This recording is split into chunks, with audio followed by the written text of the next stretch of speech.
again, welcome back. I am very pleased to see you all. Today we will be looking at first, second, and third person. Are you ready? Here we go. First person is when the writer speaks about himself or herself. Look at this example. I am happy. The writer is speaking about himself or herself.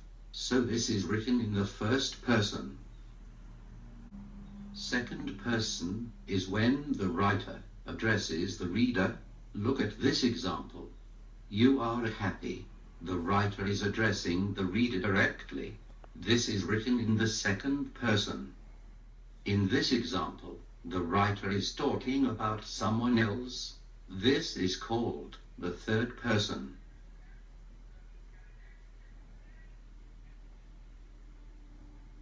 So you see, there are different ways in which a writer can write.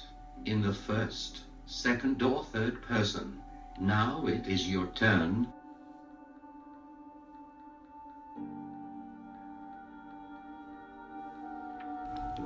Okay, so I'm going to go into a couple of scriptures and we're going to see if they're first person, second person, and third person. I know this may seem simple, but people struggle with this. So here we go. Jesus left the temple and was walking away when his disciples came up to him to call his attention to the buildings. Do you see all these things? He asked. Truly, I tell you, not one stone here will be left on another. Everyone will be thrown down. Okay, Jesus left the temple and was walking away when his disciples came up to him and draw attention to its buildings. So that right there is second person. The second scripture, though, do you see all those things? He asked. That makes it third person because now he asked. That is a third person telling you about a conversation between Jesus and his disciples. So now we're going to move to the next scripture. 3. As Jesus was sitting on the Mount of Olives, the disciples came to him privately. Tell us, they said, when will this happen? And when will be the sign of your coming and the end of the age? Again, this is third person. They're still telling you what's going on in his story. 4. Jesus answered, watch out that no one deceives you. For many will come in my name, claiming I am the Messiah, and will deceive many. So the person writing this or narrating this in third person is literally saying right here in verse 5 that Jesus tells his disciples, many will come in my name, claiming I am the Messiah. He's talking to the disciples, telling them that someone's going to come in his name, saying that he is the Messiah, and many will be deceived. Now, unless Jesus was holding up air quotes when he said this, he was truly warning people that someone would say he was Christ, not that someone would say they were Christ. He said many will come in my name. He didn't say many will come in my name saying that they are the Christ. He said saying that I am the Christ. Again, unless he held up air quotes, this is a first person line from Jesus himself. It is again, Luke 21:8, NIV. He replied, the quotes are here. Watch out that you are not deceived, for many will come in my name, claiming I am he. The time is near.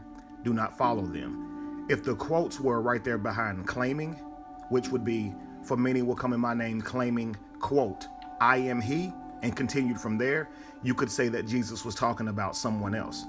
But that's not what the quotes are. These are your scholars. And let's look at the quotes now. That's New International Version, NIV, the NLV, New Living Translation. The quotes are right there in don't before don't, not, I am the Messiah. Again, the English version, look at the quotes. This is every quote you will ever find, every scripture you will ever find. These are scholars. Okay, so if I understand you're not going to trust me, and you say I may not have enough qualifications, but what about the people deemed qualified to translate this book to us?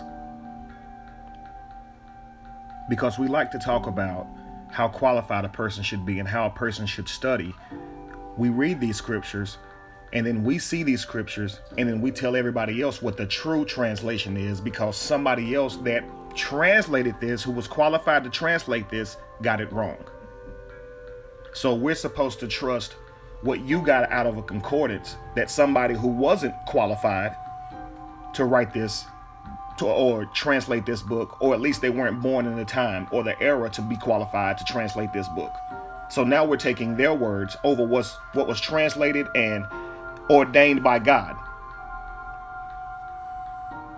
So now we're going to translate again what's already been translated by ordination of God. I'm trying to figure out, what does this thing stop? And while we're on the subject, here's a conversation between Jesus and his disciples.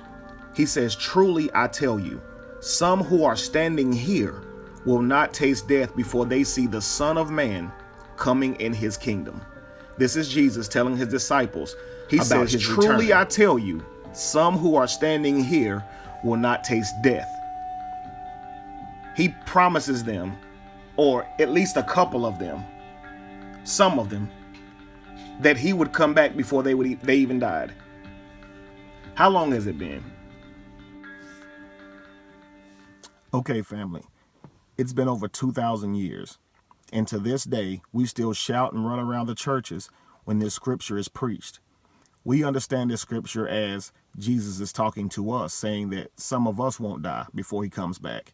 But he wasn't. He was talking to the disciples. He was telling the disciples, they came to him in secret, asking him, when will he come back? When will be the end of the age? When are you returning?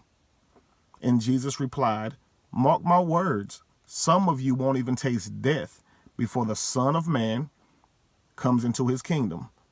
And even if he wasn't talking to the disciples, even if that scripture was meant for people who lived 2,000 years later, it's still inaccurate. People still die. Many people have died believing that Jesus will come back before they died. Dr. Ray Hagen is a dear friend of mine. His mother died like that, believing that Jesus will return. At some point, guys, we have to look at these scriptures and say, who was he talking to? If he wasn't talking to the disciples and he didn't lie to them, or he didn't fail them on that prophecy, then who is he talking to? Because people still die today. Then you have to look at the Bible, and you have to look at it from a standpoint of, how is it written? We're talking about literature, right? We're talking about first person, third person, and so forth and so on. The Bible is written in first person, second person, third person, and third person omniscient. It's a story that's written in many different ways, okay? But you got to look at the difference in between a writer and a narrator. A writer is one who writes, of course, but a writer can write from a standpoint of being there or not being there, okay? They can write fiction. They can write anything, okay? They can write fact. They can write fiction. A narrator can read either, okay? So a narrator is one who reads that story or brings that story to life, okay? Now, let's look at writers. Writers like Moses, Paul, Matthew, Mark, Luke, John, any other person who gets credit for writing a book in the Bible. These people are only characters. They literally existed, but they didn't historically exist. So only on literature do you have a Paul, Matthew, Mark, Luke, or John. There's really no record of them. No bodies ever found, any of that. So even the people who we give credit to for writing these books, they never existed. And they're written from first person, second person, and third person omniscient, all throughout. So even the writers of these books never existed.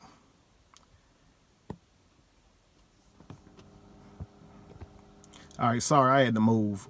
That light was starting to blind me. There was a glare on the phone. But anyway, I'm showing you guys this because this thought right here, this concept is like a poison in the communities of any person who's struggling, any person that's in a low poverty area, any person who's down, who doesn't have it all.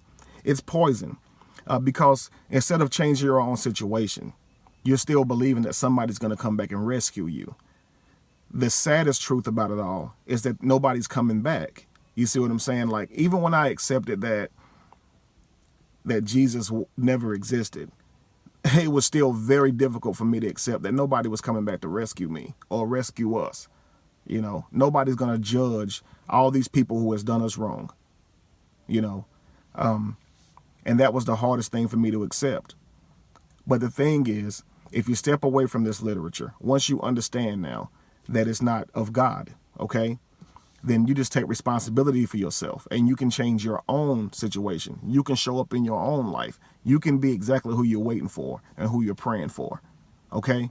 Anybody out there will tell you that's one of the top hated things about religion, especially dealing with, you know, waiting for some God or deity to come back for you and rescue you. You know, that thought is destroying people, okay? It keeps them in their predicament. They never will put forth any real effort to come out of their predicament because, A, they believe they are there because it's been ordained by God, okay? B, they believe that someone's going to come back and rescue them from their current state, or whatever. We have to understand that nobody's coming back, okay? We have to understand that. And once we understand that, we can take control of our lives. This video is probably too lengthy as it is. I'm going to get off.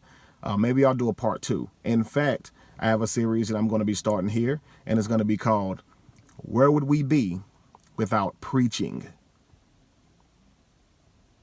Keep that in mind. Where would we be without preaching? Holla. If you like this video, please subscribe, share. I want you guys to know that I cannot do this without you guys. If you guys are, you know, taking this burden up with me and trying to help and wake up people, please share, like, and subscribe. Please, please. I need y'all help. I cannot do this on my own. Okay? Let's team up and let's make sure all these videos go viral if we can. We need to let the world know. We need to shock them. We need to wake them up by any means necessary. Okay? We need to plant as many seeds as we possibly can. I would love to see that somebody can't even scroll their timeline without seeing some kind of post from some person or somebody who's being conscious and trying to give them different concepts so they can think their way out of this. We're all in this together, okay? That's all I have to say. Until next time, holla.